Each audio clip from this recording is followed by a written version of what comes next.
With a victorious gleam in her eye, she lifted a white garment bag and brought it over to the clothing rack. With a flourish, Anna unzipped the bag the rest of the way to reveal a beautiful, mermaid-style dark green dress. It was stunning, the absolute opposite of what I was currently wearing. "I want it," I breathed, my gray eyes never leaving the dress. "I knew you would," Anna chirped with a satisfied smile wreathing her kind features.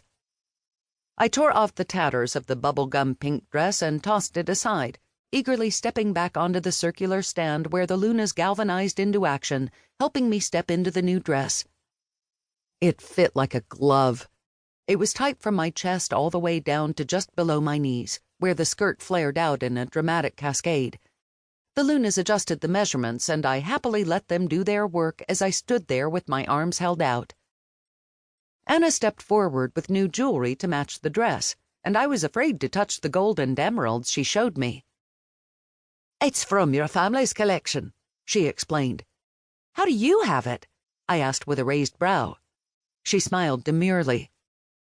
"I had it brought down the moment we changed your dress. The jewelry we had before does nae match the emerald tones of your new dress."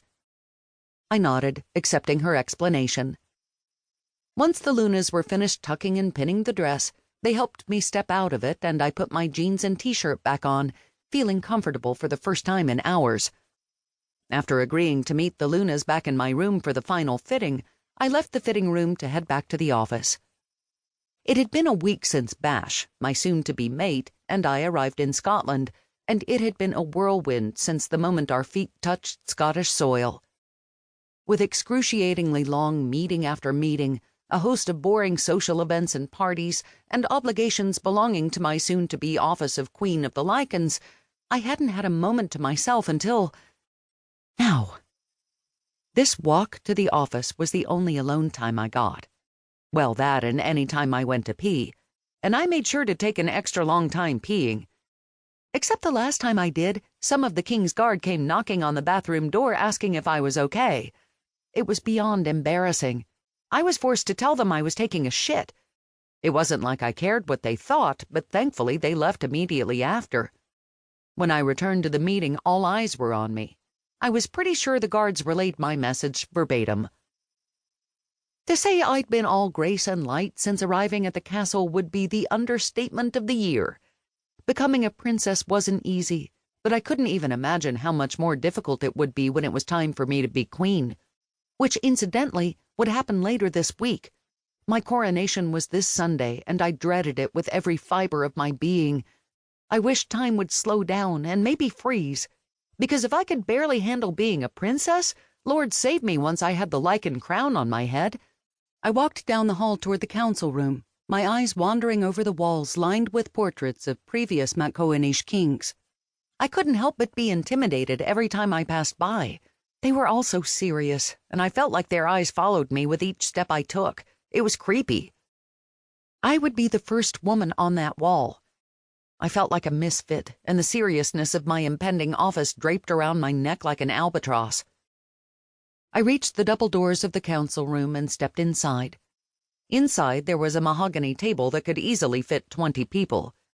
Today it held the King's Council with Alexander at the head, my biological father and the current King of the Lycan. The seat to his right was empty, but Ranulph, his right-hand man, sat at his left.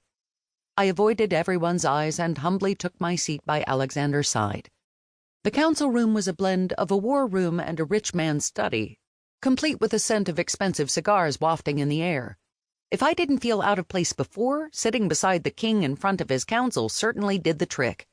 "It's about time," Jacob grumbled as I took my seat. Jacob was a member of the council and a cantankerous old man to boot. His remaining hair was bristly and gray, with a shiny bald patch atop his head. I kept quiet because that was what Alexander wanted me to do. Stay quiet and listen. He drummed this mantra into my head so many times I'd lost count, so I bit my tongue until it drew blood. "Now can we start?" Finlay demanded brusquely, slamming his meaty fist on the table. He was the only ginger on the council. Some of the others had a touch of reddish auburn going on, but Finlay was a full-on ginger, with a fiery temperament to match. "We've waited for the princess, and now she's..."